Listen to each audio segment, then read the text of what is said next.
استمعنا لمحمد وهبي يبدو هادئا مطمئنا إلى حد كبير، حتى عندما سجل على المنتخب المغربي هدف الدقيقة العاشرة قرأنا الشفاه كان يقول ربما لحكيمي أو لاعب آخر سافا غيفي، يعني ستأتي الفرص وسيعود المنتخب. بنظرك ما الذي تغير في هذا المنتخب مقارنة مع منتخب 2022 في وجود 9 لاعبين كانوا معك وكنت قائدهم؟ بالنسبة للمدرب، أولا أعتقد أنه من المهم جدا أن يكون هادئا، لأنه بصفة عامة فريق يعكس دائما ما يقدمه المدرب خارج الميدان، لذلك هو هادئ في كل ما يفعله، لذلك يقدم أيضا الهدوء والطمأنينة للفريق ولا يوجد أي ارتباك أو تسرع. إذن فريق معكوس به صورة المدرب، وهناك وضعيتان مختلفتان في الحقيقة بالنسبة للفريق الماضي، رغم أنه أتى متأخرا للتحضير لكأس العالم هذا. نعم، الأمر مختلف، لأنه منذ 4 سنوات لم نكن منتظرين كما هو الحال اليوم، وهناك ضغط إضافي كذلك إثر هذا بالنسبة لكأس العالم هذا، ولم يكن هناك نفس الضغط عام 2022 حيث كنا الفريق المفاجأة. اليوم لم نعد مفاجأة وأصبحنا منتظرين من قبل الجميع كما ذكرت، لذلك هو وحاول مباشرة أن يقدم لمسته وإضافته للفريق بأفكاره بفلسفته وخطة لعبه التي يريد أن يطبقها، وكان هذا واضحا منذ البداية في الحقيقة. وما عجبني كذلك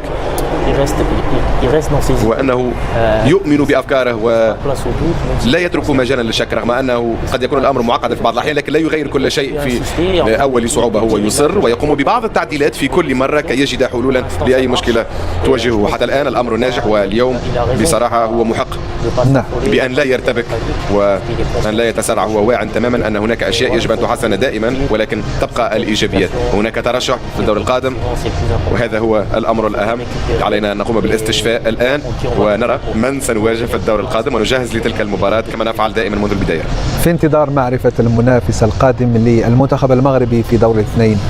نعود إلى المنتخب المغربي عن مستقبل المنتخب المغربي في دور 32، وكأنه كأس العالم بدأ الآن. استرجاع اللياقة البدنية هذا شيء مفروغ منه، لكن التحضير الذهني طبيعي ومهم. الآن سيبدأ كأس العالم دور 32، خروج المغلوب. أول شيء دائما دور هذا الخروج المغلوب له جزئية صغيرة ممكن تحسب العديد من المباريات، ليس دائما المرشح هو الذي يفوز دون شك. هناك أشياء ربما أخرى يكون عندها عامل في الفوز أو في الخروج، منها أول شيء الإعداد الذهني بدني، المدربين عندهم دور كبير، قراءته للخصم. أنا بغيت نتكلم فقط على وهبي وأسلوب طريقة لعبه وتغييراته والتعامل مع المباريات والتعامل مع المجموعة ومع اللاعبين. صراحة شيء جيد وشيء مميز. تشوف مدرب يعني من أول مباراة ضد البرازيل، وعندما تلعب ضد البرازيل وتلعب هذا الضغط العالي وتسيطر على وسط الملعب وتخلق فرص من الأول وتسجل، وهي تبقى دائما تهاجم لكي تسجل، تعطيك شخصية مدرب. أول شيء عنده شخصية قوية جدا، شجاع. ودائما شخصية المدرب، عندما تشوف أي شخصية مدرب تشوف الفريق كيف يؤدي، أسلوبه وطريقة لعبه تجسد شخصية المدرب. إذا كان منظم، ولا كان لا يخشى أحد ولا يخاف ويضغط، تعطيك شخصية المدرب. قراءته للمباراة أول شيء دائما قراءات ممتازة وجيدة جدا. تغييراته بين الشوطين دائما تعطي الإضافة، وشاهدها في 3 مباريات. تعددنا على التغييرات، لا مباراة البرازيل أعطت إضافة اللاعبين البدلاء، ولا مباراة اسكتلندا رغم أنك متأخر بعد شيء، لكن ولا اليوم كذلك لأن كانت النتيجة 2-2. بعد التغييرات هذو من سجل؟ اللاعبين بديلين، رحيمي سجل وسجل جاسم. تعطيك مدى أهمية قراءة المباريات وأهمية تغييرات المدربين. شيء آخر أمين، المدرب تقريبا أعطى الفرصة للكل، وهذا شيء مهم. لعب رحيمي، جاسم اللي كان لم يلعب من قبل، كعبي لم يلعب في آخر مباراتين، حال كذلك لم يلعب في المباراتين، مراب كذلك لم يلعب في المباراتين، أعطاه اليوم الفرصة كذلك لعب. لعب ميموني في الآخر مباراتين، لعب صلاح الدين اليوم، مرابط كذلك يدخل، لاعب مهم. كل لاعبين أشركهم، وهذا شيء جيد. عندما تعطي الفرصة للجميع تخلي أن الكل جاهز والكل سعيد وتحافظ على هذه القوة المجموعة داخل، وهذا مهم. دائما أي منتخب يريد الذهاب بعيد أي منافسة عليه أن تكون عنده هذه الجماعية وهذا الروح داخل الفريق، وهذا الشيء اللي نشاهده دائما لا داخل الملعب أو لا في التدريبات أو لا حتى في الفندق. أجواء جدا إيجابية، نتمنى إن شاء الله أنها تستمر ونستعد كما قلت، سواء أكيد سنلعب في المكسيك، تغيير المناخ، تغيير الملعب، هذا الشيء ربما في الوقت لكي المدرب يشتغل الاشياء، لكن الاهم كما قلت لك هو الحفاظ على هذه الديناميكيه وتحطيم الارقام مهم جدا. نعم. الان اصبح لنا الفريق تعدينا نيجيريا وغانا في عمليه فوز 7 انتصارات في كاس العالم. اللاعب سايباري سجل 3 أهداف. عندنا اصغر لاعب في المنتخب الان جاسم سجل هدف في التاريخ وسجل 3 كاس العالم، وهذه النقاط كلها ممتازه وجدا ايجابيه. فرناندينيو سالت قبل قليل عن ما يمكن ان يغيره مدرب في فتره وجيزه مثل ما هو الحال بالنسبه لمحمد وهبي او وليد الركراكي قبل ما الإضافات التي قدمها كارلو أنشيلوتي باعتباره أول مدرب أجنبي يقود منتخب البرازيل في كأس العالم، هل فكره ينطبق أصلا مع تقاليد كرة القدم البرازيلية، وهل الرأس البرازيلي قابل أن يطبق ما لم يتعود عليه في ممارسته لكرة القدم؟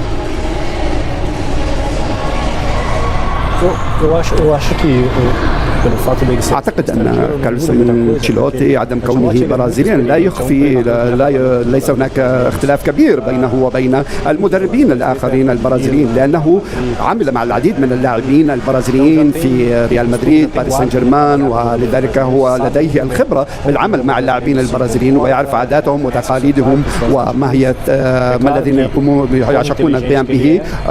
أنشيلوتي مدرب ذكي للغاية وتأقلم كثيرا على العادات والتقاليد البرازيلية. هو يحاول أن يتعلم اللغة البرتغالية ولديه طاقة إيجابية في العمل مع المنتخب البرازيلي، لكن هو كما قلت تأقلم كثيرا مع اللاعبين ويعشق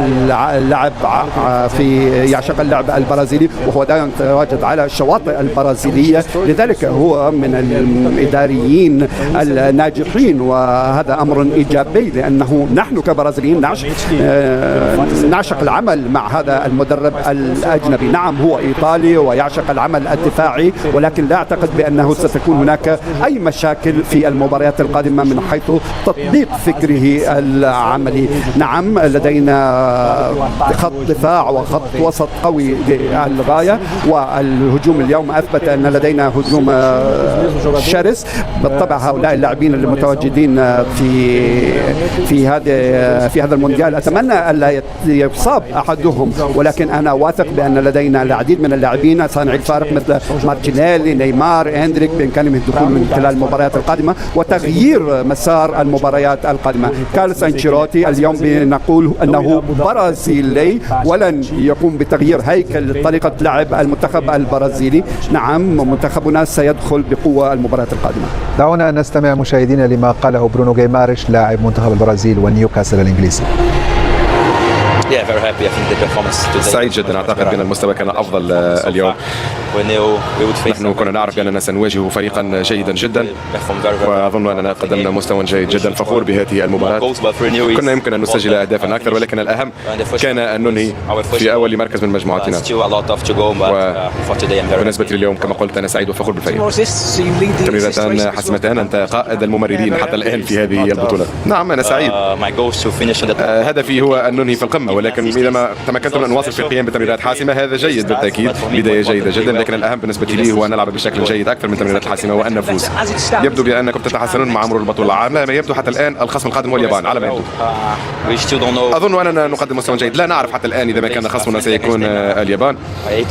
لعبنا ضدهم منذ 8 أشهر تقريبا، نعرف تماما أن منتخبهم جيد للغاية، لكن نحن نبقي التركيز على أنفسنا ونواصل في تطوير أسلوب لعبنا، لكن أظن أنه بالنسبة لليوم كنا جيدين جدا.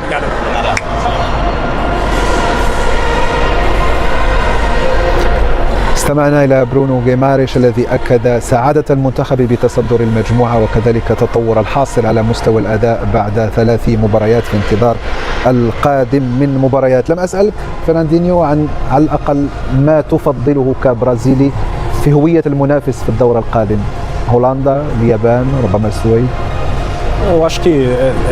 من الصعب للغاية أن تختار مع أحد المنتخبات، لأن هذه المنتخبات صعبة للغاية، وعندما تبدأ المرحلة الإقصائية بإمكانك إنهاء المباراة من خلال تفاصيل صغيرة. نعم البرازيل يملك الخبرة باللعب ضد منتخبات، هنا لدينا 3 مدارس مختلفة، ولكن بغض النظر عمن سنواجهه هم من سيكونوا قلقين بمواجهة البرازيل. لذلك البرازيل يجب أن يركز على نفسه، وخاصة أن يستعد بأفضل طريقة ممكنة لهذه المباراة ومن خلال دراسة المنتخب الذي سنواجهه. بالطبع هناك يجب أن نعمل على التمريرات الحاسمة والتركيز الكبير، وعندما نصل المباراة يجب أن نصل بنسبة 100% جاهزين من الناحية الذهنية والبدنية. البرازيل ليس لديه اختيار لمن هو الأفضل الذي سنواجهه، ولكن يجب الاستعداد بشكل أفضل. مرحبا بأي واحد منها إلى الثلاثة.